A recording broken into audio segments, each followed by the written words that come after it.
Assalamualaikum warahmatullahi wabarakatuh.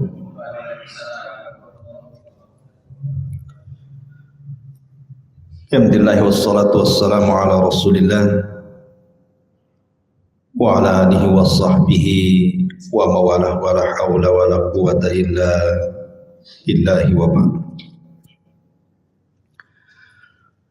Alhamdulillah di malam hari ini kembali kita bisa duduk di Masjid Al-Fajri, dan sebagaimana biasa kita lanjutkan kajian kita masih membahas Qasasul Anbiya, kisah-kisah para nabi. Dan malam ini kita akan mengkaji satu kisah yang menarik tentang kisah Nabi Allah Zakaria alaihi salatu wassalam.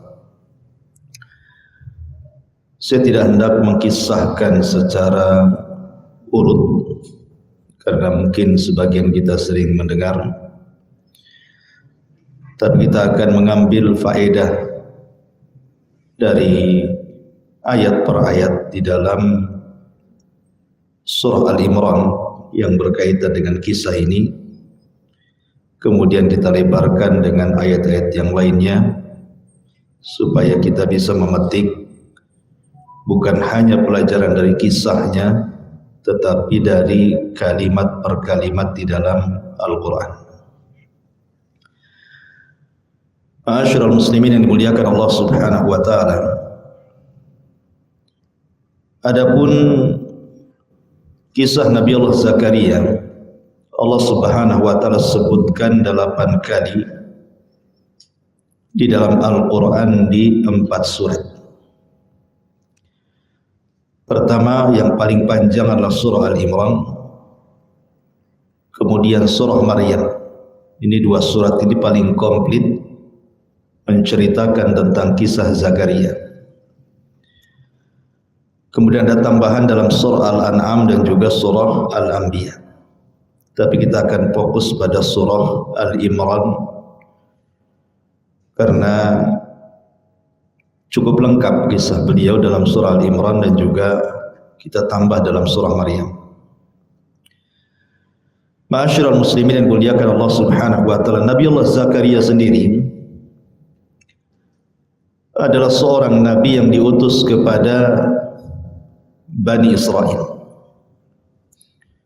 Nasabnya adalah Zakaria ibn Dan ibni Muslim ibni Saduq,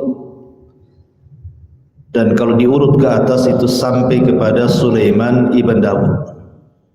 Artinya Zakaria ini turunan daripada Nabi Allah Daud alaihi salatu wassalam, dan kalau dirunut lagi ke atas maka dia adalah putra atau turunan Yahuda, putra Yakub alaihi salam, dan Yakub sendiri putra Ishak, dan Ishak adalah putra Ibrahim. Jadi jalurnya sampai kepada Ibrahim alaihi salatu wassalam. Dari sini kita tahu bahwa Nabi Zakaria adalah nabi dari nabi-nabi Bani Israel karena turunan Yakub. Yakub sendiri namanya Israel. Baik, ma'asyiral muslimin yang dimuliakan Allah Subhanahu wa ta'ala, di dalam Al-Quran memang tidak dijelaskan secara detail tentang dakwah beliau kepada Bani Israel, tetapi Al-Quran lebih memfokuskan kisah Nabi Allah Zakaria ini dikaitkan dengan kisah Maryam dan keluarga Imran. Jadi ini nanti kita akan fokuskan di sini karena mungkin beberapa kita sudah sering mendengar, jadi tidak perlu diulang-ulang kisahnya biar tidak bosan. Di dalam surah Al-Imran kita mulai dari ayat ke-37. A'udzubillahi minasyaitonirrajim, atau 35 sampai 41. A'udzubillahi minasyaitonirrajim. Bismillahirrahmanirrahim. idh qalat imra'atu Imrana Rabbi inni nadhartu laka ma fi batni muharrar fataqabbal minni innaka antas samiul alim. Falamma wada'atha qalat rabbi inni wada'tuha untha wallahu a'lamu bima wada'at wa laysa dzakaru kal untha wa inni sammaituha Maryam wa inni u'idzuha bika wa dzurriyyataha minasyaitonir rajim. Ingatlah ketika istri Imran berkata, ya Tuhanku, sesungguhnya aku bernazar kepadamu apa yang di dalam janin yang akan kukandungku kelak menjadi hamba yang mengabdi kepadamu, maka terimalah nazar itu. Sungguh engkau maha mendengar lagi maha mengetahui. Maka ketika istri Imran melahirkannya, dia berkata, ya Tuhanku, aku telah melahirkan seorang anak perempuan. Padahal Allah lebih tahu apa yang dia lahirkan. Dan laki-laki tidak sama dengan perempuan. Dan aku memberi nama Maryam. Dan aku mohon perlindungan kepadamu untuknya dan anak cucunya dari gangguan syaitan yang terkutuk. Fataqabbalaha rabbuha biqabulin hasanin wa ambataha nabatan hasanan wa kaffalaha Zakaria. Kullama dakhala 'alaiha Zakaria al-mihrab wajada 'indaha rizqa. Qala ya Maryam, anna laki hadha? Qalat huwa min indillah innallaha yarzuqu may yasha' bighairi hisab. Maka dia Allah menerimanya dengan penerimaan yang baik, membesarkannya dengan pertumbuhan yang baik, dan menyerahkan pemeliharaannya kepada Zakaria. Setiap kali Zakaria masuk menemuinya di dalam mihrab, dia dapati makanan di sisinya. Lalu dia berkata, wahai Maryam, dari mana ini engkau peroleh? Maka Maryam menjawab, itu semua datang dari Allah. Sesungguhnya Allah memberikan rizki kepada siapa yang dia kehendaki tanpa ada perhitungan.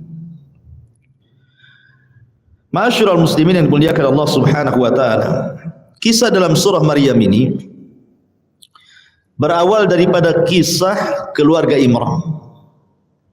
Dan Imran sendiri adalah orang saleh yang memimpin Baitul Maqdis ketika itu. Makanya namanya diabadikan dalam Al-Quran, bahkan dijadikan satu nama surat dalam Al-Quran, surah Al-Imran. Ya. Lah ketika itu Imran memang tidak dikaruniai anak, maksudnya anak laki-laki. Akhirnya kemudian istri Imran ini suatu ketika berjalan-jalan, sebutkan dalam kisah Israiliyat itu. Jadi dia melihat ada burung yang sedang memberi makan anak-anaknya. Terpikirlah ketika itu dia ingin punya anak laki-laki. Kemudian dia bernazar, kalau seandainya dia dianugerahi anak laki-laki, dia berjanji anak itu akan sepenuhnya diberikan kepada Baitul Maqdis untuk berkhidmat seumur hidupnya. Itu nazar dia. Lah nazarnya istri Imran ini dikabulkan oleh Allah Subhanahu wa taala. Masalahnya ternyata bayi yang dikandungnya bukan anak laki-laki, tetapi anak perempuan yang kemudian diberi nama Maryam. Makanya Allah Subhanahu wa taala di sini mengatakan tidak sama anak laki-laki dengan perempuan. Karena anak laki-laki kan lebih bebas dibandingkan anak perempuan. Lah ketika kemudian Imran meninggal, kemudian ibundanya karena sudah bernazar kalau dia punya anak dia harus menyerahkan ke Baitul Maqdis, maka dia pun dengan terpaksa menyerahkan ke Baitul Maqdis. Dan Nabiullah Zakaria akhirnya mengkafilnya. Lah disinilah kemudian tersebut nama Zakaria, karena Zakaria yang mengkafil atau yang memelihara Maryam. Baik, kita masuk pada faedah ayat per ayat. atau kata per kata dalam surah Al-Imran di sini. Ma'asyiral muslimin yang dimuliakan Allah Subhanahu wa taala, dalam ayat ini keluarga Imran berdoa dengan dua doa. Doa yang pertama minta dianugerahi anak dengan bernazar. Bicara tentang nazar, nazar ini kalau tidak ada embel-embel maka itu sangat dipuji. Seperti mamanya Anda mengatakan lillahi alayya nadhrun, untukmu ya Rabb aku bernazar kalau aku punya uang aku akan berinfak, memberi makan fuqara wal masakin, membangun masjid dan yang semacamnya. Itu baik, berpahala. Tetapi ada nazar yang sifatnya barter. Ini yang kemudian sebagian ulama memakruhkan dan sebagian lain mengharamkan. Seperti dengan mengatakan kalau seandainya aku sembuh sakitku, maka aku akan bernazar memberi makan fuqara wal masakin. Kalau ibuku sembuh, maka aku akan hajikan dia. Kalau anakku lulus kuliah atau lulus SMA, maka aku akan memberi makan kepada anak-anak yatim. Itu namanya nazar muqayyad. Tidak boleh nazar seperti ini. Karena nazar seperti ini tidak keluar kecuali dari orang bakhil. Yang nazar seperti ini biasanya orang bakhil dia. Karena dia infak itu karena ada sesuatu. Kalau sembuh, artinya kalau tidak sembuh dia tidak akan berinfak kan? Berarti kan bakhil. Nazar seperti ini tidak dikeluarkan kecuali orang bakhil. Makanya diharamkan para ulama nazar seperti ini. Tetapi kalau sudah terjadi maka wajib melaksanakan nazarnya. Kalau betul-betul sembuh harus dia melaksanakan nazarnya, wajib hukumnya. Inilah hukum nazar yang aneh, awalnya haram, akhirnya wajib kalau terlaksana. Ya. Lah keluarga Imran ini tidak ada nazar seperti itu. Dia kan hanya kalau punya anak saya serahkan ke Baitul Maqdis. Akhirnya betul-betul punya anak. Kemudian yang kedua, di sini keluarga Imran meminta supaya anaknya ini dijauhkan daripada syaitan dan keturunannya. Dan harusnya seperti itu. Setiap kita kalau seandainya kita punya anak maka minta kepada Allah Subhanahu wa taala agar dijauhkan dari syaitan. Makanya doa berhubungan itu yang diajarkan Nabi SAW adalah Allahumma jannibna syaitan wa jannibis syaitan ma razaqtana. Ya Allah, jauhi dari kami syaitan dan jauhi syaitan dari apa yang akan kau berikan rizki dari anak-anak turunanku. Saya tidak paham, antum baca doa ini enggak tuh kalau bukan atau main hantam saja. Jadi di sini ma'asyiral muslimin yang dimuliakan Allah Azza wa Jalla, Maryam mengajarkan kepada kita, karena ini salah satu proses mencetak anak-anak saleh. Karena rusaknya manusia itu dari 3 jalan. Pertama dari syaitan, yang kedua dari hawa nafsu, yang ketiga dari dunia syahwat. Kita berlindung dari 3 perkara ini. Ya. Ma'asyiral muslimin yang dimuliakan Allah Subhanahu wa taala, Allah Subhanahu wa taala mengabulkan doanya keluarga Imran ini. Makanya Allah Subhanahu wa taala katakan fataqabbalaha rabbuha biqabulin hasanin. Maka Allah Subhanahu wa taala menerima ajuan doanya siapa? Istrinya Imran ini. Ma'asyiral muslimin yang dimuliakan Allah Azza wa Jalla, ada sebuah kaidah yang menarik bagi kehidupan kita. Ulama mengatakan kullama atau idza aduma fa'adumat ihtimamuhu wartafa aqluhu wa ba'udat ra'yatuhu atau ru'yatuhu. Jadi sebuah kaidah, setiap manusia itu tinggi, maka tinggi pula keinginannya, kemudian tinggi akalnya dan jauh cara memandangnya. Ini kaidah penting.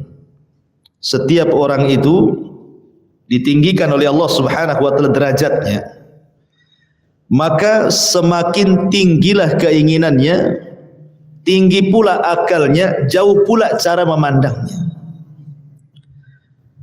Masyarul muslimin yang dimuliakan Allah Azza wa Jalla, saya contohkan supaya mudah sebelum masuk ke contoh yang real. Antum kalau naik sebuah bangunan, anggap saja apartemen 100 tingkat. Kalau antum sampai di 100 tingkat, memandang ke bawah itu jadi kecil. Itu dari atas apartemen yang 100 tingkat. Tapi kalau antum naik pesawat lebih tinggi lagi, maka antum akan melihat yang di bawah itu makin mengecil, akhirnya habis, gak nampak lagi. Kalau kita melihat para ulama dulu, orang-orang saleh dulu, kalau mereka masih hidup di zaman sekarang, para tabi'in, para tabi'ut tabi'in, para ulama salaf dulu, mungkin memandang kita ini seolah-olah kita ini bermain-main dengan akhirat. Seolah-olah kita ini banyak mengejar dunia dan bermain-main dengan akhirat. Karena kalau kita lihat ulama-ulama dulu, orang-orang soleh dulu, keinginan mereka kepada akhirat itu luar biasa, dan mereka memandang dunia itu kecil. Kalau saya analogikan, lihat semut, ada sekelompok semut, 100 semut namanya kan. Kemudian antum kasih 1 biji gula pasir, otomatis akan rebutan tuh, tarik sana tarik sini. Nabi SAW mengatakan, wallahi mad dunya fil akhirati illa mithlu ma yaj'alu ahadukum isba'ahu fil yammi falyanzur bima yarji. Kata Nabi SAW, demi Allah, permisalan dunia dengan akhirat ini seperti permisalan seseorang yang mencelupkan jari di lautan. Antum datang ke lautan naik sampan, antum celupkan jari ini, kemudian antum angkat. Kira-kira yang tersisa air lautan di jari antum itu kan setetes saja. Kan? Kalau antum celupkan begini, nanti kan ada 1 tetes tuh di sini di ujung tuh. Lah yang 1 tetes itulah yang menjadi rebutan 1 dunia. Inilah dunia, 1 tetes itu. Yang kemudian orang berebut dengan 1 tetes itu, ada yang mendolimi satu dengan yang lainnya, ada yang sikut kanan sikut kiri, ada yang berdusta, ada yang membunuh, dan begitu seterusnya hanya untuk mendapatkan 1 tetes itu. Artinya bahwa ngapain anda mengejar 1 tetes sementara ada lautan yang luas di sana? Kok mengejar 1 tetes pula kan? 1 tetes itu di dunia, akhirat itu lautan gitu maksudnya. Lah para ulama itu kalau memandang kita seperti itu, kita mengejar 1 tetes sementara mereka mengejar lautan. Begitulah cara pandang mereka. Semakin mereka tinggi, maka memandang orang itu semakin kecil. Kita analogikan kepada kisah Maryam ini, kisah istrinya keluarga Imran ini. Istrinya Imran ini sebuah percontohan istri soleha. Kenapa? Karena istrinya Imran ini ingin mempunyai anak untuk dihidmatkan kepada Allah Subhanahu wa taala. Jadi cita-citanya tinggi. Kan semakin tinggi orang itu pasti keinginannya ingin tinggi, tapi maksudnya untuk akhirat. Makanya kemudian dia berdoa, semoga anak nanti kalau lahir itu betul-betul ditumbuhkan dengan anak yang baik. Kemudian minta dijauhkan daripada syaitan, karena memang anak itu diperuntukkan oleh keluarga Imran itu untuk berkhidmat di Baitul Maqdis.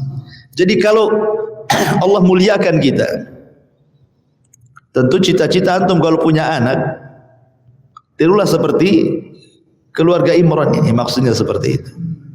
Ya, bagaimana keluarga Imran ini bercita-cita anaknya supaya anaknya menjadi anak yang besar yang khusus berkhidmat kepada Allah Subhanahu wa taala. Ma'asyiral muslimin yang dimuliakan Allah Subhanahu wa taala, ketika kemudian betul-betul lahir, rupanya kan keinginan keluarga Imran berbeda, karena yang lahir perempuan. Dari sini menunjukkan bahwa laki-laki ataupun perempuan itu sudah kehendak Allah Subhanahu wa taala. Terkadang ada suami istri itu gontok-gontokan kan, belum punya anak sudah pokoknya saya mau anak laki-laki. Yang satunya enggak, mau anak perempuan. Lah yang menentukan perempuan laki-laki itu siapa? Allah, dan itu yang terbaik. Ya. Makanya kemudian Allah Subhanahu wa taala dengan hikmahnya tentu tidak mengabulkan nazarnya keluarga Imran itu karena sebuah hikmah. Ada hikmah di sana. Kenapa? Karena dengan lahirnya anak perempuan, kelak dari anak perempuan ini namanya Maryam akan lahir seorang nabi yang menutup seluruh nabi-nabi Bani Israel yang disebut dengan Isa bin Maryam. Itu nabi yang terakhir dari nabi-nabi Bani Israel. Ma'asyiral muslimin yang dimuliakan Allah Azza wa Jalla. Kemudian di sini Allah katakan wa kaffalaha Zakaria. Lalu Zakaria pun mengkafil Maryam. Kullama dakhala 'alaiha Zakaria al-mihrab, setiap Zakaria masuk ke dalam mihrabnya Maryam, wajada indaha rizqa. Zakaria selalu mendapatkan makanan di situ. Subhanallah. Lihat bagaimana di sini Allah Subhanahu wa taala memberikan nikmat kepada Maryam ini. Pertama, dia dikafil oleh seorang nabi. Yang kedua, rizkinya ditanggung Allah. Jadi dia tidak menyusahkan orang lain gitu kan, karena makanannya sudah ada. Allah yang kirim. Zakaria ini diutus oleh Allah hanya untuk mengkafil saja, merawat saja. Tidak perlu cari-cari makanan. Makanannya sudah ada gitu. Siapa yang ngasih? Allah Subhanahu wa taala. Dan itu bentuk karamah. Bukan mukjizat karena Maryam bukan nabi. Tidak ada nabi dari kalangan perempuan. Nabi itu semua laki-laki. Ya. Lah di sini ma'asyiral muslimin yang dimuliakan Allah Subhanahu wa taala. Allah mengatakan kullama dakhala 'alaiha Zakaria al-mihrab. Setiap Zakaria masuk mihrab. Mihrab ini bukan kayak gini. Ya. Ini orang Arab menyebutnya at-taq namanya. Kalau mihrab masjid ini. Maksud mihrab di sini artinya tempat ibadah. Jadi di Baitul Maqdis itu ada kamar khusus. Yang di situ digunakan untuk berkhalwat, beribadah khusus saja. Itulah disebut mihrab. Makanya saya anjurkan kalau antum di rumah itu buatlah satu tempat khusus, mungkin bahasa kitanya musola rumah. Ya. Digunakan antum untuk beribadah. Jadi jangan digeser-geser walaupun rumahnya kecil umpamanya, tidak punya ruangan, tidak punya kamar, tidak apa-apa, letakkan sajadah di situ, jangan dipindah-pindah. Ya. Jangan antum sholat ruang tamu nanti besok di dapur pula kan sajadahnya terbang kemana-mana gitu ya. Antum harus letakkan di situ. Anggaplah antum mihrab di sini. Dan mihrab itu bahasa Arab. Bahasa kitanya diambil dari harab. Harab itu artinya memerangi. Mihrab itu tempat memerangi, bahasa kitanya. Apa yang diperangi? Yang diperangi syaitan, yang diperangi hawa nafsu, yang diperangi syahwat. Jadi fungsi mihrab dalam rumah itu maksudnya supaya kita ini suatu waktu kita tinggalkan semua dunia, kita tinggalkan hawa nafsu, kita tinggalkan syaitan, betul-betul fokus kepada Allah Subhanahu wa taala. Karena antum kan sholat tidak di masjid, tidak mesti di masjid kecuali sholat 5 waktu. Tahajud antum bisa di situ. Ya, sholat duha antum bisa di situ. Jadi ada waktu-waktu khusus itu antum tinggalkan dunia, hadapkan kepada Allah Subhanahu wa taala. Lah itu maksud mihrab di sini. Adapun mihrab yang kita kenal setiap masjid ini ada mihrab ini kan dulu sejarahnya pada Khalifah Umayyah. Jadi ketika khalifahnya Al-Walid ibn Abdul Malik, Al-Walid ibn Abdul Malik itu khalifah umumnya. Jadi di Madinah itu yang jadi gubernur adalah Umar bin Abdul Aziz. Umar bin Abdul Aziz belum jadi khalifah, masih jadi gubernur di Madinah. Nah, ada yang mengatakan Umar bin Abdul Aziz inilah yang pertama kali membuat mihrab, maksudnya tok masjid kayak gini, maju ke depan, kan? Ada yang mengatakan seperti itu, membuat mihrab di Masjid Nabawi. Ya. Faedahnya tentunya ya untuk meletakkan imam, kemudian juga meluruskan saf, kemudian biasanya untuk menandai kiblat. Ya kan, kalau kotak saja masjid, orang masuk ke masjid bingung kiblatnya mana kan itu. Tapi kalau nampak mihrab, disitulah kiblatnya. Nah, itu mungkin faedahnya ke sana gitu ya. Ya, tetapi yang dimaksud mihrab di sini bukan mihrab ini. Maksudnya mihrab Maryam ini maksudnya ruangan khusus di Baitul Maqdis di mana Maryam itu tidak pernah keluar dari situ. Ruku, sujud, berdoa kepada Allah Azza wa Jalla, dan rizkinya sudah ada, Allah yang kasih. Ya. Jadi Zakaria ini apabila masuk mihrabnya Maryam, dia kaget. Kok sudah ada makanan di situ? Ada yang mengatakan, ahli tafsir mengatakan makanan yang dimaksud dalam ayat ini artinya rizki di sini artinya buah-buahan. Dan anehnya lagi Zakaria ini kalau melihat buah-buahan itu, buah-buahan yang tidak ada di musim panas ada pula, buah-buahan yang tidak ada di musim dingin ada pula dia. Jadi terfikirlah Zakaria ini, karena ketika itu Zakaria belum dikasih keturunan. Kok makanan di musim dingin ada di musim panas, makanan di musim panas ada di musim dingin? Kan kita kayak kita lah analoginya. Kalau buah-buahan, kok tidak musim salak banyak salak gitu ya, tidak musim durian kok banyak durian gitu ya. Jadi kan Zakaria ini berpikir, kalau seandainya Allah Subhanahu wa taala bisa menghantarkan buah-buahan kepada Maryam yang harusnya di musimnya dia ada, tetapi tidak musimnya pun ada. Sehingga Zakaria berpikir, saya ini belum punya anak, tidak mustahil saya pun bisa diberikan karunia anak dari Allah Subhanahu wa taala. Karena Allah bisa mengadakan buah-buahan yang di musim panas ada di musim dingin, harusnya ada di musim dingin, ada pula di musim panas. Jadi berpikir Zakaria, kalau ini saja mungkin terjadi, masa saya berdoa kepada Allah Azza wa Jalla dan saya lakukan apa yang seperti yang dilakukan Maryam ini, mudah-mudahan Allah juga mengabulkan keinginan saya. Itulah maksud Zakaria ketika melihat buah-buahan itu. Makanya kemudian dia berkata, ya Maryam, anna laki hadha? Maryam, dari mana buah-buahan itu?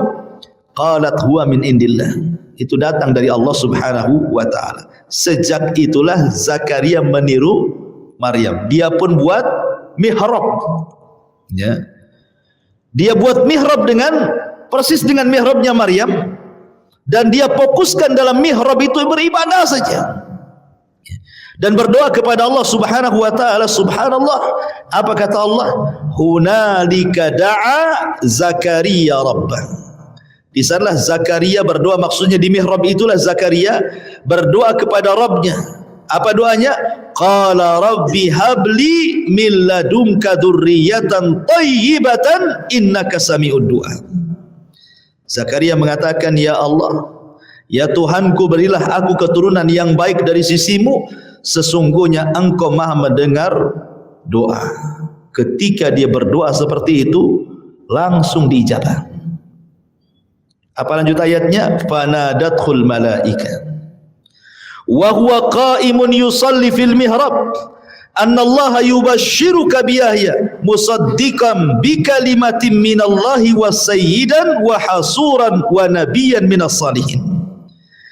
Kemudian para malaikat memanggilnya ketika dia berdiri melaksanakan salat di mihrabnya. Allah menyampaikan kabar gembira kepadamu, wahai Zakaria, dengan kelahiran Yahya yang membenarkan sebuah kalimat firman dari Allah sebagai panutan, sebagai berkemampuan menahan diri dari hawa nafsu, dan seorang nabi di antara orang-orang saleh. Ma'asyiral muslimin yang dimuliakan Allah Azza wa Jalla, dari sini ada kaidah dalam berdoa itu. Sesuatu yang kita anggap mustahil itu mungkin bagi Allah. Jangan pernah kita anggap sesuatu yang mustahil mustahil pula bagi Allah. Tidak. Sesuatu yang mustahil bagi kita mungkin bagi Allah. Ini kan Zakaria ini pertama sudah tua 100 tahun. Kemudian istrinya pun sudah tua, mandul lagi, mustahil punya anak. Itu dari pandangan manusia. Tapi sesuatu yang kita pandang mustahil bisa menjadi mungkin bagi Allah Subhanahu wa taala. Buktinya di sini. Ketika Zakaria berdoa minta anak, langsung Allah kirim para malaikat kabar gembirakan kepada Zakaria akan kelahiran Yahya. Di sini para ulama berselisih pendapat siapa malaikat di sini. Al-Imam Ibnu Jarir At-Tabari mengatakan bahwa dimaksud malaikat di sini artinya Allah mengutus Jibril memberitahu Zakaria. Tetapi pendapat yang kuat wallahu alam bahwa malaikat di sini artinya Allah mengutus rombongan, bukan satu malaikat, tapi rombongan para malaikat menghabar gembirakan kepada Zakaria yang ketika itu Nabi Zakaria sedang yusalli fil mihrab. Kalimat yusalli itu artinya salat. Salat dimiliki dua makna. Yang dimaksud yang pertama mungkin maksudnya berdoa dalam mihrabnya, atau salat yang kedua yang maksudnya salat. Cuman kan bentuk salatnya dengan kita tentu berbeda. Ya, tetap mereka juga ada syariat solat, tetapi apakah sama dengan kita? Tentu akan berbeda, karena setiap para nabi itu punya syariat sendiri-sendiri, cara solat sendiri-sendiri gitu ya. Ya. Tapi yang jelas bahwa malaikat ini rombongan memberi kabar kepada Zakaria. Apa kabarnya? Innallaha yubashshiruka bi Yahya. Sesungguhnya Allah kabar gembirakan kepadamu dengan Yahya. Lihat, ketika Allah Subhanahu wa taala bicara tentang Maryam, Allah Subhanahu wa taala katakan wa inni sammaituha Maryam, dan aku memberi nama anak perempuan itu Maryam. Artinya yang memberi nama Maryam itu adalah ibundanya. Tapi kalau Yahya, bahasa Quran yubashshiruka bi Yahya, Allah yang memberi nama Yahya. Jadi Allah sendiri yang kasih nama Yahya. Kalau Maryam kan ibunya. Kalau Yahya ini Allah sendiri yang memberi nama Yahya, dan ketika itu tidak ada orang namanya Yahya. Inilah Yahya satu-satunya nama Yahya di zaman itu. Di kolong langit tidak ada nama Yahya. Inilah anak Zakaria pertama kali ada orang namanya Yahya. Sekarang banyaklah Pak Yahya. Mana rumah Pak Yahya? Sana. Pak Yahya yang mana? Kan? Yang Nagoya itu yang jodoh kan itu. Kalau sekarang banyak. Kalau dulu cuma satu. Ya, Allah lah yang kasih nama. Jadi Yahya itu Allah sendiri yang kasih nama. Dari sini menunjukkan apa? Kemuliaan Allah hendak memuliakan Nabi Zakaria. Faedahnya adalah kenapa kemudian Allah sampai mengutus banyak malaikat rombongan untuk memberi kabar gembira kepada Yahya? Pertama, menghilangkan keputusasaan Nabi Zakaria, karena sudah lama menikah, tidak punya anak. Ya. Kalau satu malaikat saja nggak yakin, tapi kalau rombongan para malaikat kan yakin bahwa ini memang dikabulkan oleh Allah Subhanahu wa taala. Ini satu. Kemudian yang kedua, Allah hendak memuliakan Zakaria dan juga istrinya. Bahwa dua manusia ini dianggap mulia di hadapan Allah Subhanahu wa taala. Makanya betul-betul kemudian Allah Subhanahu wa taala ijabah doa Nabi Zakaria dan istrinya. Ma'asyiral muslimin yang dimuliakan Allah Subhanahu wa taala. Terkadang begini ikhwan, sedikit saya kasih faedah. Ada orang yang kemudian putus asa. Suami istri sudah menikah 40 tahun, 50 tahun, tidak kunjung dikasih anak. Padahal kita tahu bahwa faedah punya anak itu banyak sekali. Ya kan, faedahnya kan banyak sekali. Selain daripada nanti kalau anak ini besar ada hubung kait dengan orang tuanya, silaturahim, kemudian mendoakan orang tuanya, birrul walidain kepada orang tuanya. Kemudian juga kalau orang tuanya sudah tua dia bisa merawatnya, mendoakannya, bahkan ketika mati pun anak bisa mendoakan orang tuanya. Kan banyak tuh faedah-faedah kalau orang punya anak tuh. Ya. Makanya kemudian banyak orang yang putus asa ketika Allah tidak karuniakan anak. Sudah ke dokter sana, ke dokter sini, sinse sana, sinse sini, minum obat ini, obat itu, tak kunjung pula dia punya anak. Bahkan sudah poligami pun tak punya anak juga. Ya. Sebenarnya ikhwatu fiddin muliakan Allah Azza wa Jalla. Allah mengatakan dalam Al-Quran surah Asy-Syura, ya, lillahi mulkus samawati wal ardh yakhluqu ma yasha yahabu liman yasha inathan wa yahabu liman yasha dhukuran. Bagi Allah lah kepunyaan langit dan bumi. Dia menciptakan sesuai dengan kehendaknya. Terkadang Allah memberikan kepada manusia anak perempuan. Terkadang Allah Subhanahu wa taala memberikan kepada manusia anak laki-laki. Tetapi Allah mengatakan wa yaj'alu may yasha' aqiman. Di ujung ayat Allah mengatakan terkadang Allah dengan kehendaknya menjadikan orang itu mandul. Innahu alimun qadir. Tentu Allah Maha mengetahui. Artinya bahwa mandul itu bukan sebuah aib. Karena itu kehendak Allah kan? Itu kehendak Allah Subhanahu wa taala.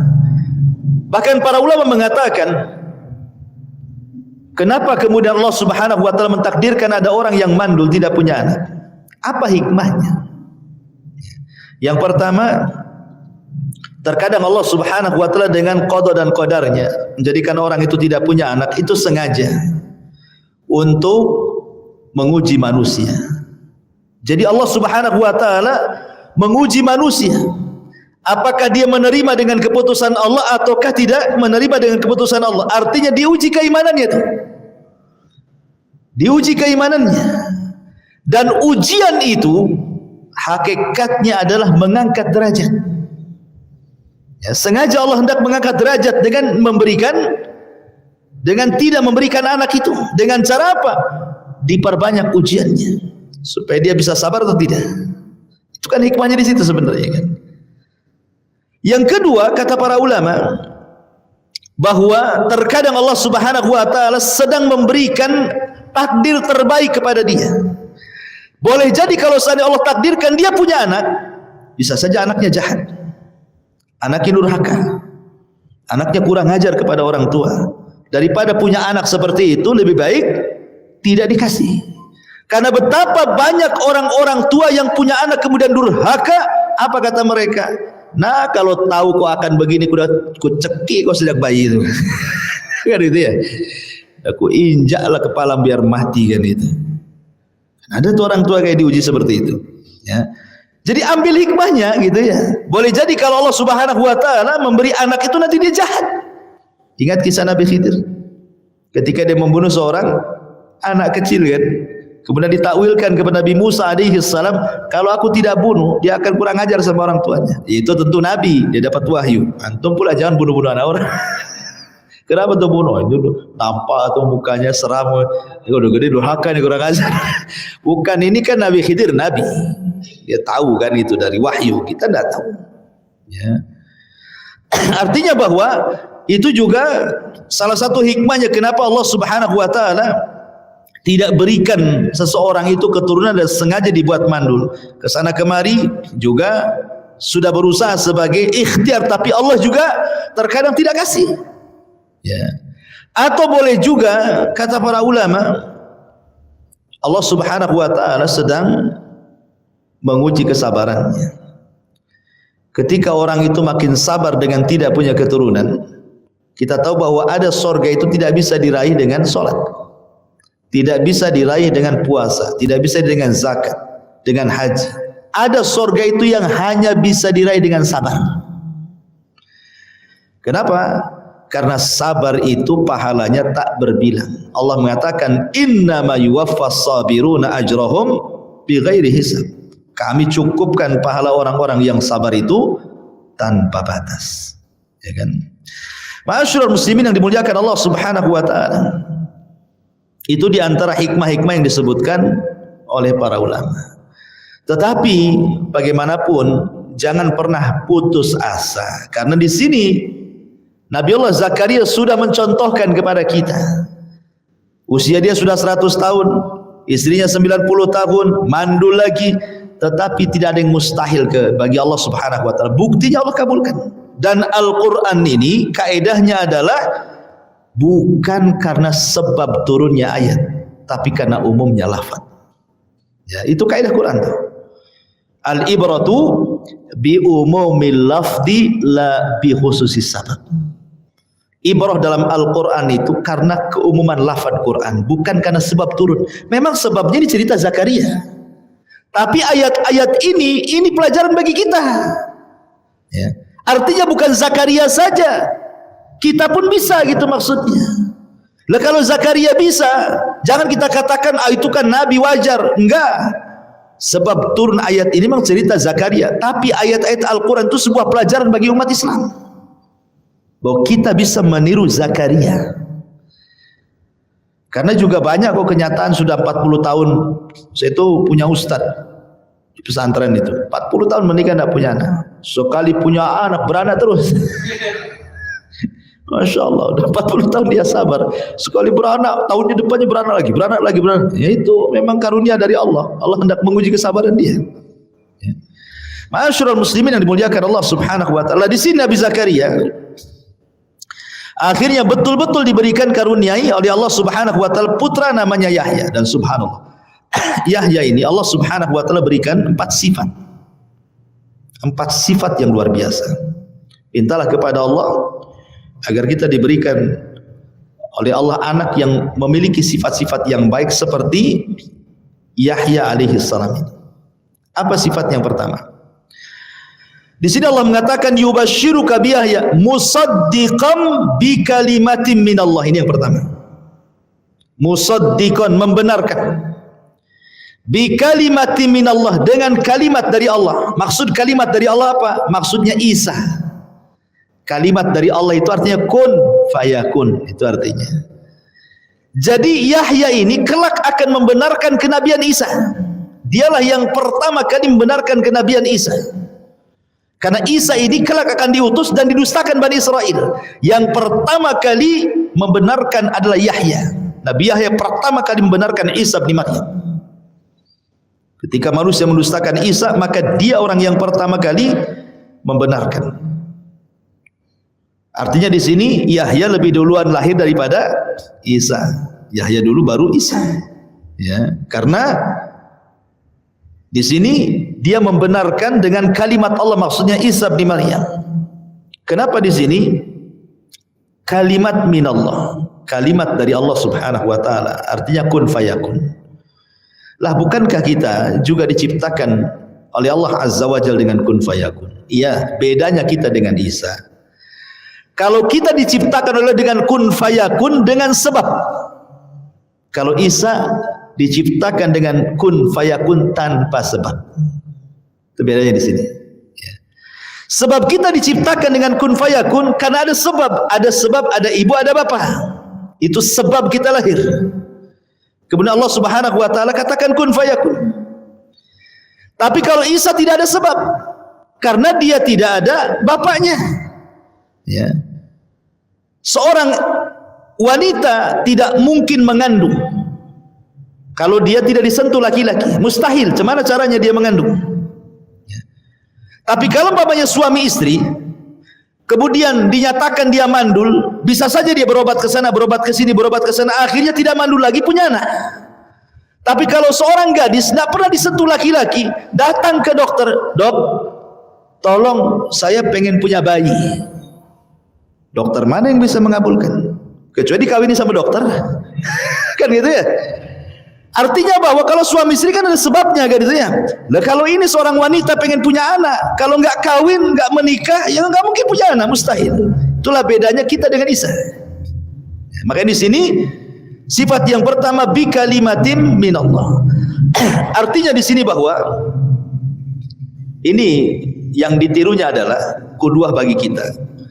Bagaimana Yahya akan menjadi orang yang pertama membenarkan Isa dan kenabiannya serta kerasulannya tanpa ada keraguan. Maka ini kita mengingatkan kepada kisah siapa? Abu Bakar dan Khadijah. Ketika keduanya melihat kenabian Nabi kita Muhammad SAW, maka Abu Bakar orang yang pertama kali membenarkan Rasul tanpa ada keraguan, seperti Yahya membenarkan Isa tanpa ada keraguan. Begitu juga Khadijah. Makanya kenapa Nabi SAW mengajarkan doa, Allahumma arinal haqqa haqqan warzuqna tiba'ah wa arinal batila batilan warzuqna tinabah. Ya Allah, tampakkan kepadaku yang hak adalah hak. Cukup sampai di sini? Tidak. Tetapi juga warzuqna ittiba'ah, berikan rizki untuk bisa mengikuti. Karena banyak orang yang melihat kebenaran belum tentu mengikuti. Paham ya? Ya. Banyak orang melihat kebenaran ini benar, yakin dalilnya jelas Quran Sunnah, tapi tak mau mengikuti. Makanya kenapa bukan hanya kita bisa memandang yang hak itu hak, tapi minta juga kepada Allah supaya kita bisa mengikuti yang hak itu. Karena banyak orang yang memandang, tahu yakin itu benar, itu sunnah, tidak mau juga ikut sunnah dia. Itu kan bahaya. Seperti orang Yahudi jadinya. Sudah tahu bahwa di kitab-kitab mereka bahwa Nabi yang akan lahir muncul di akhir zaman itu namanya Ahmad dengan sifat-sifatnya, dan ketika mereka melihat Rasul ternyata tidak mengikuti. Itulah jangan seperti Yahudi. Dan kebanyakan di antara kita ada yang seperti itu. Sudah tahu ini tauhid, sudah tahu ini sunnah, masih juga kemudian menyelisihi tauhid dan sunnah. Padahal tahu itu benar. Nah, ini faedahnya di sini. Ma'asyiral muslimin yang dimuliakan Allah Azza wa Jalla, ini sifat yang pertama. Sifat yang kedua, wasayyidan. Dan Yahya adalah seorang sayyid, seorang pemimpin. Sayyid itu artinya pemimpin. Dan kalimat sayyid itu adalah sifat daripada sifat-sifat Allah. Sayyid itu adalah sifat dari sifat-sifat Allah, karena ada hadis dari Abi Hurairah radhiyallahu anhu. Ketika Nabi sallallahu alaihi wasallam dari Hasan ibn Ali radhiyallahu anhuma, hadisnya, oh ya ini hadisnya dari Abdullah ibn Sikhir radhiyallahu anhu. Jadi Nabi sallallahu alaihi wasallam pernah mengatakan, as-sayyidu Allahu tabaraka wa ta'ala. Sayyid itu adalah Allahu tabaraka wa ta'ala. Jadi kalimat sayyid di sini artinya satu di antara sifat-sifat Allah namanya sayyid. Lah bagaimana kalau kita katakan kepada Rasul kita Sayyidina Muhammad? Bukan ini sifat-sifat Allah. Ya. Maka tidak mengapa juga, karena Rasul pernah mengatakan ana sayyidu waladi Bani Adam. Sayalah sayyidnya anak-anak Adam, pemimpinnya anak Adam. Dan ulama mengatakan boleh mengucap sayyidina kepada Rasulullah selama bukan di tempat-tempat yang diperintahkan untuk tidak membaca sayyidina, seperti dalam tasyahud. Kan tidak ada kalimat sayyidina. Antum bacalah riwayat-riwayat doa-doa tasyahud, tidak ada kalimat sayyidina. Ya. Tapi kalau di luar tasyahud boleh, enggak masalah. Kita katakan Allahumma salli ala sayyidina Muhammad, enggak masalah kalau di luar salat lah ya. Tapi kalau dalam konteksnya salat memang tidak ada riwayat-riwayat yang meletakkan sayyidin dalam bacaan tasyahud. Kenapa? Karena salat itu lafaz-lafaznya sifatnya tauqifiyah namanya. Tauqifiyah itu artinya terima jadi. Lafaz ini yang diperintah, ya sudah ini dibaca, jangan ditambah-tambah gitu maksudnya. Tapi kalau di luar enggak ada masalah. Ya kalimat sayyidina itu. Ma'asyiral muslimin, lalu apa makna sayyid ini? Jadi sayyid ini secara bahasa adalah alladzi yasudu ghairahu. Jadi orang yang memimpin orang lain itu disebut sayyid dalam bahasa Arab. Tetapi makna sayyid sendiri adalah taqiyun, afifun, khuluqun, karimun, badilun, hasanul mantiqi, kata ulama. Jadi makna sayyid ini adalah orang yang memiliki sifat-sifat kesempurnaan. Seorang pemimpin kalau memiliki sifat sayyid, maka itulah betul-betul pemimpin. Apa itu? Satu, orangnya takwa, ahli ibadah. Seorang pemimpin itu harus ahli ibadah. Yang kedua, afif, menjaga kehormatan.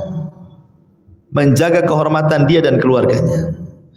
Yang ketiga, khuluq, harus berakhlak. Yang keempat, karim, orangnya pemurah. Yang keenam, badil, mudah mengorbankan untuk orang lain. Kemudian yang terakhir, hasanul mantiq, bagus cara tutur katanya. Nah, kalau antum cari pemimpin, nah carilah yang sayyid ini, ahli ibadah, tengok agamanya mantap, kan itu ya. Kemudian afif, tengok keluarganya, masalah nggak dengan keluarganya, jaga nggak keluarganya. Tengok anak-anaknya, ada yang nakal enggak? Kan itu ya. Tengok istrinya soleh apa enggak? Kan itu soleh atau enggak? Tengok. Nah. Kemudian yang ketiga, berakhlak enggak orangnya? Kemudian yang keempat, pemurah enggak? Kemudian yang kelima, mau ngorbankan nggak untuk orang lain. Kemudian yang terakhir, tutur katanya kasar, lembut. Nah, kalau antum dapat pemimpin yang seperti inilah Sayyid. Makanya dahulu ada orang Arab Badui itu datang ke Basrah, kemudian bertanya, siapa Sayyid tempat ini di Basrah ini? Maksudnya ulamanya. Maka orang-orang Basrah mengatakan, ya, Sayyid kami, ulama kami di sini, pemimpin kami adalah Hasan Al-Basri, seorang pemimpin tabi'in. Orang Arab ini pandai. Kenapa dikatakan Sayyid?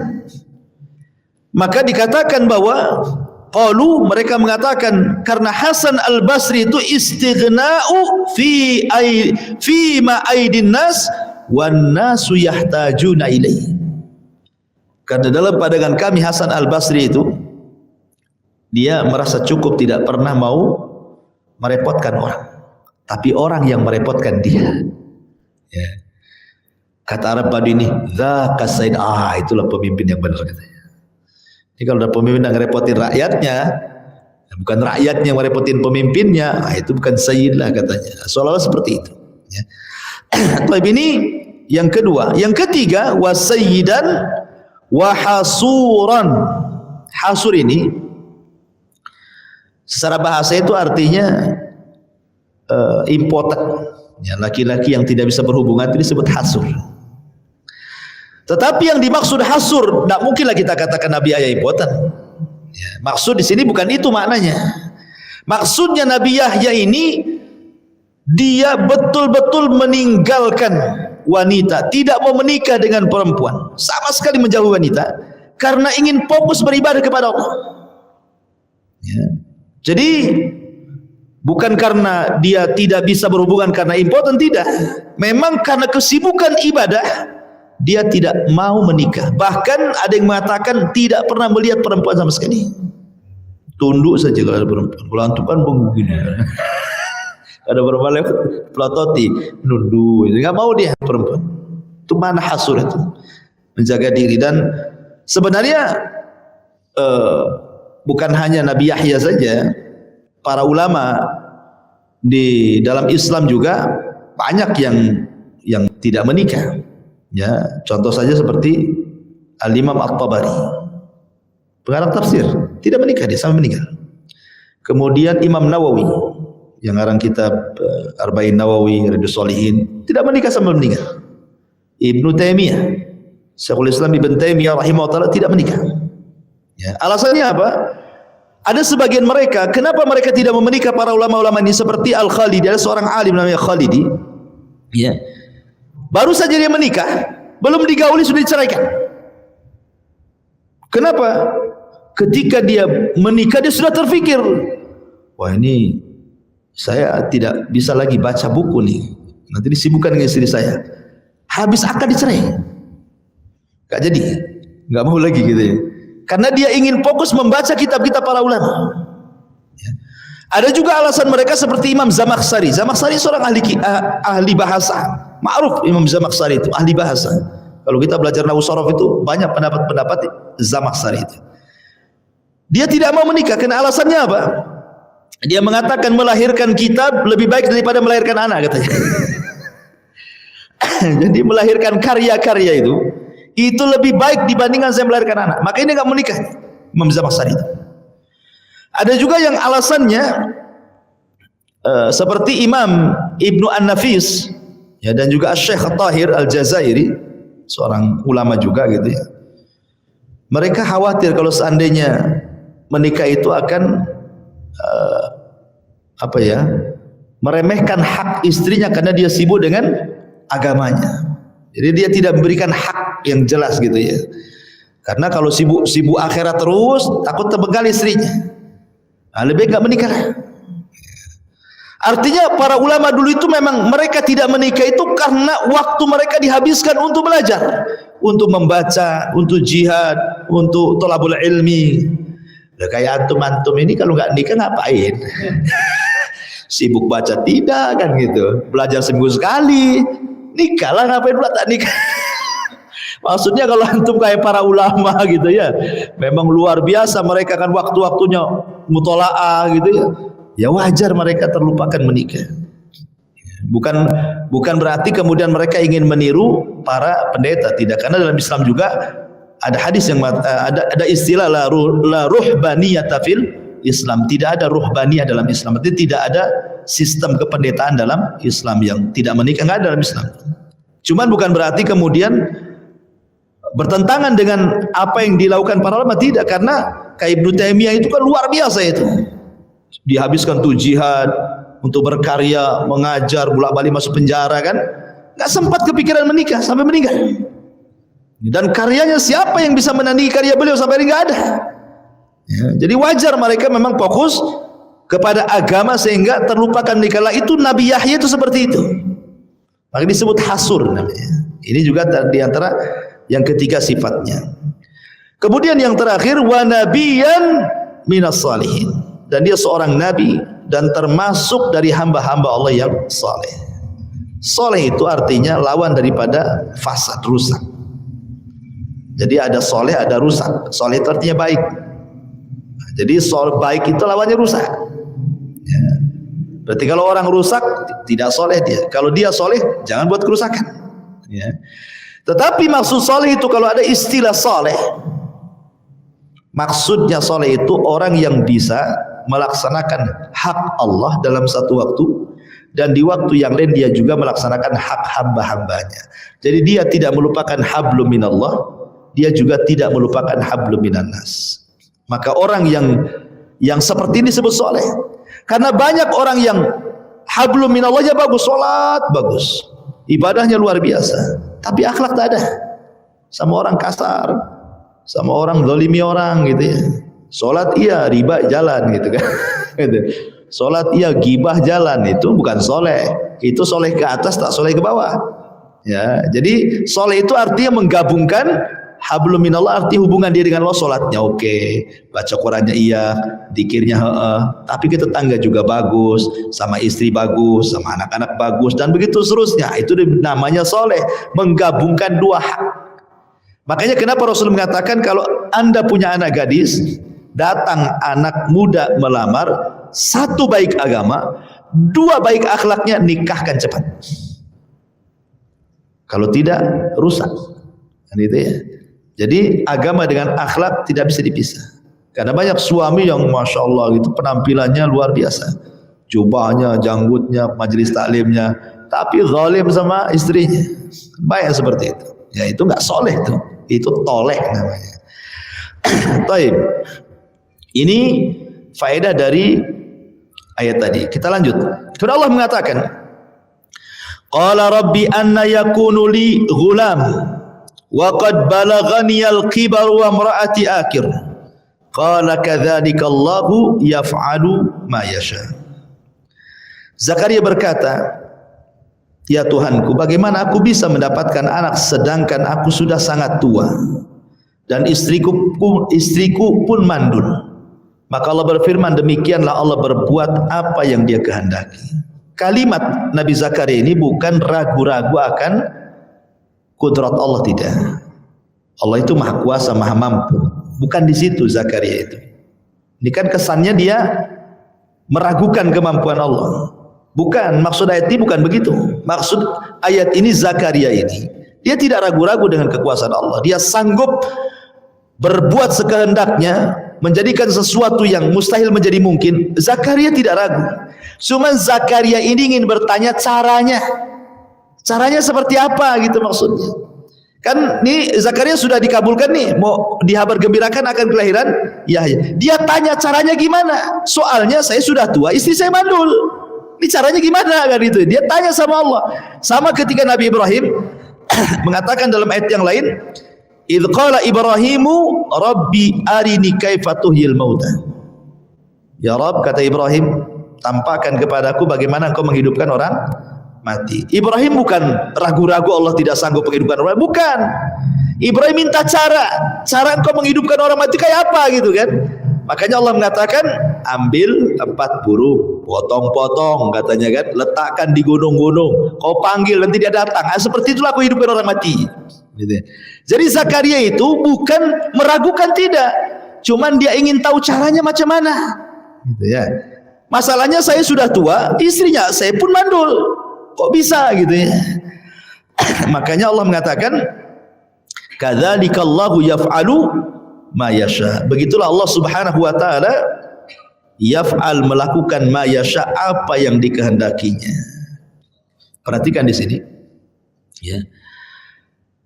Ketika Allah Subhanahu wa taala bicara tentang kelahiran Isa, bahasa Quran berbeda dengan kelahiran Yahya. Ketika Allah Subhanahu wa taala membahasakan soal Isa kan yakhluqu ma yasha. Tetapi ketika kelahiran Yahya yaf'alu ma yasha. Itu beda bahasanya. Saya ulangi, ketika Allah Subhanahu wa taala bicara tentang kelahiran Isa di perut Maryam, Allah katakan yakhluqu ma yasha. Dia menciptakan sesuai kehendaknya. Tapi di sini ketika Allah berikan kepada Nabi Zakaria Yahya, bahasanya yaf'alu ma yasha. Allah itu berbuat sekehendaknya. Apa bedanya? Ya tadi saya katakan, karena kelahiran Yahya berbeda dengan kelahiran Isa. Yahya ini jelas bapak ibunya, ya kan? Makanya yaf'al, Allah berbuat sekehendaknya. Tetapi kalau Isa itu ada ibu tak ada bapak, makanya Allah ciptakan. Ya, itulah rahasianya. Kenapa kemudian lafadznya berbeda gitu ya? Padahal sama-sama lahir anak gitu. Tapi itulah bahasa Quran seperti itu. Kemudian Allah Subhanahu wa taala menjelaskan, qala rabbi ij'al li ayah. Ya Allah, jadikanlah tanda-tanda kepadaku kalau memang istriku itu ngandung. Maka Allah katakan, qala ayatuka alla tukalliman nas salasata ayyam illa ramza. Maka tanda-tandamu bahwa istrimu punya anak itu adalah engkau tidak berbicara dengan manusia selama 3 hari kecuali dengan isyarat. Ada yang mengatakan, ahli tafsir mengatakan bahwa Nabi Zakaria ini diberikan sinyal oleh Allah ketika istrinya mengandung, tiba-tiba dia bisu. Maksudnya bicara dengan manusia. Tapi kalau berzikir kepada Allah bisa. Subhanallah, subhanallah, bisa dia. Jadi kalau mengarah ke Allah bisa dia. Ya, tasbih, takbir, tahlil bisa dia ngomong subhanallah, illallah akbar. Tapi kalau ngobrol sama orang nggak bisa. Tahu-tahu langsung gagap, nggak bisa ngomong. Itu ada yang mentafsirkan seperti itu. Tapi ada juga yang mentafsirkan lain, bukan begitu. Jadi saking bahagianya Nabi Zakaria itu, saking bahagianya bahwa istrinya mengandung, jadi dia sudah lupa manusia. Dia bersyukur kepada Allah dengan memperbanyak zikir, subhanallah. Ditanya pun dia nggak peduli. Bukan saking senangnya. Jadi saking senangnya orang tanya nggak peduli, lisannya terus berzikir saja sampai 3 hari. Ada juga mentafsirkan seperti itu. Ya, tapi kalau zahir ayat, soalnya Zakaria memang dibisukan selama 3 hari. Berarti kalau sudah begitu, wah, itu istri mengandung tuh katanya. Makanya di sini Allah mengatakan wadhkur rabbaka katsira wasabbih bil asyi wal ibkar. Makanya Zakaria ketika mendapatkan kabar itu, apa kata Allah? Wadhkur rabbaka. Perbanyaklah mengingat Rabbmu katsira dengan banyak, wasabbih dan bertasbihlah bil asyi wal ibkar di pagi dan petang hari. Dari sini bahwa siapapun yang mendapatkan nikmat itu, maka gunakan nikmat itu dengan cara bersyukur. Syukurnya apa? Ibadah kepada Allah. Zakaria punya, langsung dikabarkan gembira nih istrinya punya anak, langsung dia banyak ibadah, banyak zikir, banyak tasbih, banyak ini. Itu bentuk syukurnya. Makanya kenapa Allah Subhanahu wa taala mengatakan idza jaa nasrullahi wal fath wa ra'aitan nas yadkhuluna fi dinillahi afwaja fasabbih bihamdi rabbika wastaghfir innahu kana tawwaba. Apabila datang kemenangan, kemudian Fathu Mekah, dan kau lihat banyak orang masuk Islam, kata Allah kan, maka apa kata Allah kepada Nabi, wahai Muhammad, bertasbihlah dengan memuji Rabbmu dan mintalah ampun kepadanya, karena dia zat yang maha penerima ampun. Seolah-olah gini, sekarang kemenangan sudah datang, Badar menang, gitu ya, sampai kepada perang Hunain, sampai ke Khaybar menang. Kau lihat orang banyak masuk Islam, apalagi nikmat yang sebanyak ini untuk wahai Muhammad. Maka kewajiban bersyukur apa? Perbanyak tasbih. Ya. Sama dengan kalimat li'ila fi Quraisyin ila fihim rihlatash shita'i was-sayf falyabudu rabb hadzal bait alladzi at'amahum min ju'in wa amanahum min khauf. Orang-orang Quraisy, engkau sudah diberikan keamanan. Kau boleh safar ke sana kemari. Bilang saja orang Quraisy enggak berani orang itu. Karena takut kena ababil nanti datang, ya kan? Kemudian mereka pun diberikan rizki, jualannya laku terus. Maka Allah hanya minta bersyukur dengan cara apa? Falyabudu rabb hadzal bait. Sembah Rabb pemilik Ka'bah ini. Ya, karena ketika datangnya Rasulullah mereka kufur. Nah, maka kewajiban kita ikhwan bahwa apabila kita mendapatkan nikmat dari Allah, maka lakukan 3 rukun syukur. Rukun syukur itu ada 3. Yang pertama, hamdun bil lisan, memuji dengan lisan. Ya, alhamdulillah, memperbanyak zikir dan begitu seterusnya, ya. Kemudian yang kedua, hamdun bil jawari, memuji Allah dengan badan kita. Ya, dengan cara harta kita gunakan di jalan Allah, tidak disia-siakan gitu ya, bukan untuk maksiat dan begitu seterusnya, atau badan kita tidak dilangkahkan kecuali ke tempat-tempat baik, itu dalam bentuk syukur namanya. Kemudian ada yang terakhir namanya hamdun bil jinan. Maksudnya memuji Allah dengan hati, kita katakan bahwa nikmat itu datang dari Allah. Itu disebut rukun syukur namanya. Ya, taib. Ma'asyiral muslimin yang dimuliakan Allah Subhanahu wa taala.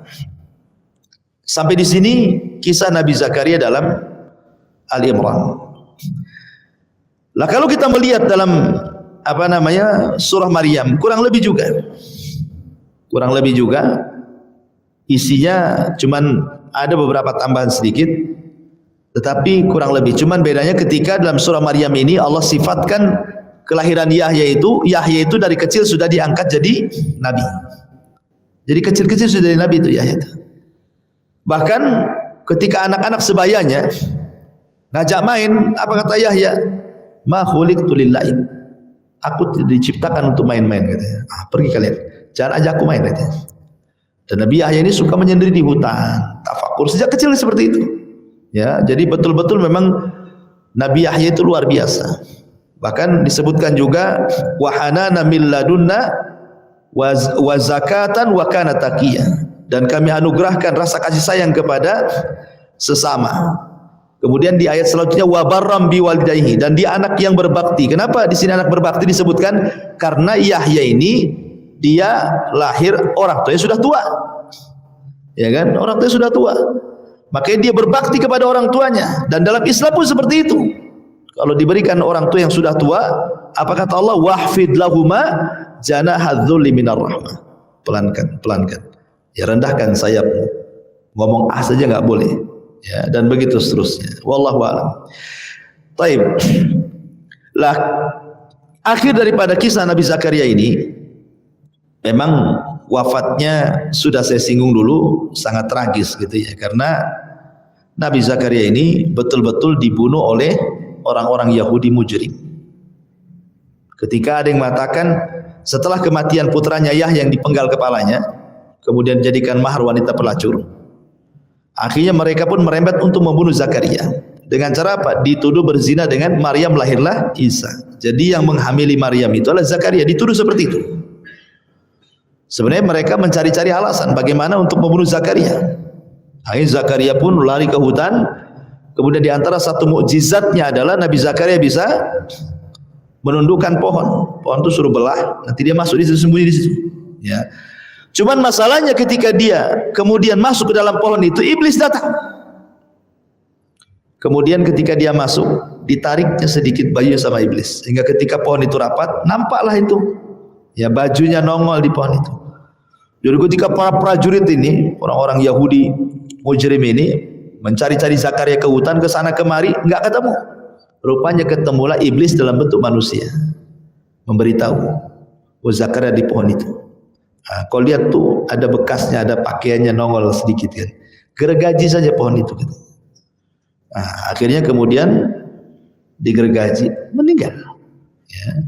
Makanya Allah Subhanahu wa taala ketika bicara tentang orang-orang Yahudi, apa katanya? Kata Allah, "Afa kullama ja'akum rasulun bima la tahwa anfusukum mustakbartum fa fariqan kadzabtum wa fariqan taqtulun. Apakah setiap datang seorang nabi kepada kalian, kalian tidak setuju dengan hawa nafsu? Sebagian kalian mendustakan, bahkan sebagian kalian membunuh. Nah, jadi sifatnya orang Yahudi itu dari dulu memang membunuh para nabi. Bahkan bukan hanya para nabi sebelum Rasulullah, kejadian kepada Rasul pun berkali-kali mau dibunuh. Ingat perang Bani Nadir. Apa penyebabnya? Karena Rasul mau dihantam kepalanya dengan batu. Jadi Rasul itu mau rapat di sebuah rumah yang Yahudi. Jadi para pembesan ini udah rapat sebelumnya. Nanti nih kalau Muhammad sampai di sini, satu orang naik ke atap katanya, bawa batu. Nanti langsunglah pukulkan dari atas batu itu. Tapi Jibril keburu datang. Rasul tidak sampai sempat ke tempat itu, balik lagi malah bawa pasukan. Kemudian terjadilah perang Bani Nadir. Dan mau diracun. Ketika perang Khaybar diracun sama siapa? Zainab bintul Haris. Kemudian disihir Labid ibn A'sam. Ya. Jadi upaya-upaya pembunuhan kepada Nabi SAW orang-orang Yahudi ini sudah berkali-kali. Ya, intinya bahwa sifatnya orang Yahudi dari dulu seperti itu. Fariqan kadzabtum wa fariqan taqtulun. Tapi ini saja ya, kita ambil faedah dari ayat saja ya. Sebab kalau kita kisahkan secara runut memang sering didengar, bosan juga.